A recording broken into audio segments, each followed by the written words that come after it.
My name is Nikki Hudson. I'm running for City Council for the new Ward 11, which covers parts of the Cudell, Detroit Shoreway, Stockyards, West Boulevard, Old Brooklyn, and Brookside neighborhoods. And today we're at Brookside Reservation, which is in the heart of the new Ward 11. All right, we're going to get right to it. Now, how will you help form and lead a progressive reform caucus with fellow council members to drive a policy agenda? So I think that good ideas will invite others to follow along. So I don't think it will be too hard to get others to join in on a progressive agenda, especially given what's going on in the country right now.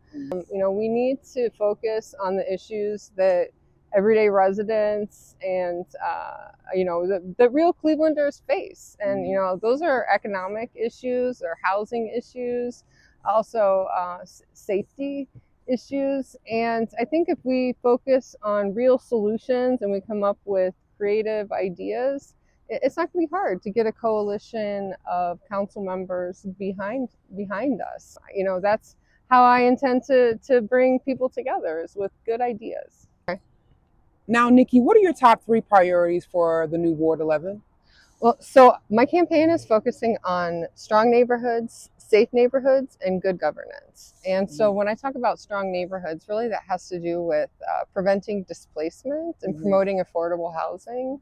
Safe neighborhoods is focusing on building community, because safety comes from not just enforcement. It comes from knowing your neighbors. Yeah. And just feeling safe in the community that you live in. Something that I heard about a lot when I was knocking on doors is traffic calming, which is an issue that seems to be citywide. Yeah. And so I also want to focus on investing more money in traffic calming across the ward. And I think that's something that we need to focus on, citywide. In order to do all of these things, we need good governance. So that means promoting transparency, accountability, and community involvement. So Absolutely. we need to protect things like public comment, and other, add things to that will help bring the public into the government and feel like they're a part of what's happening in the city. Absolutely. How does money in politics influence governing decisions in your view? I think money has an outsized place in politics in general. And we're seeing that at the local level, at the state level, and at the federal level right now, unfortunately. And it's the people that suffer, because most people don't have the type of money that is used to influence politics. And so we need to get away from candidates who are influenced by money. And I'm against big money donors and dark money in campaigns. And I think the way to do that is to embrace grassroots candidates. Yeah. If elected to council, will you accept money from the council leadership fund? Why or why not? I would not, no. Because again, the council leadership fund to me is a way to keep those who are already in power. And to me, that's anti-democratic. You want new blood. You want people to feel like they actually have a voice.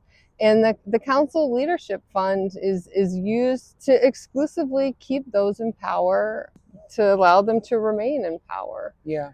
Now, Nikki, how do you see vetting and managing private-public partnerships so that the residents of the city get the value from these type of deals? I think it's important for City Council to make sure that the deals benefit the residents that they're meant to.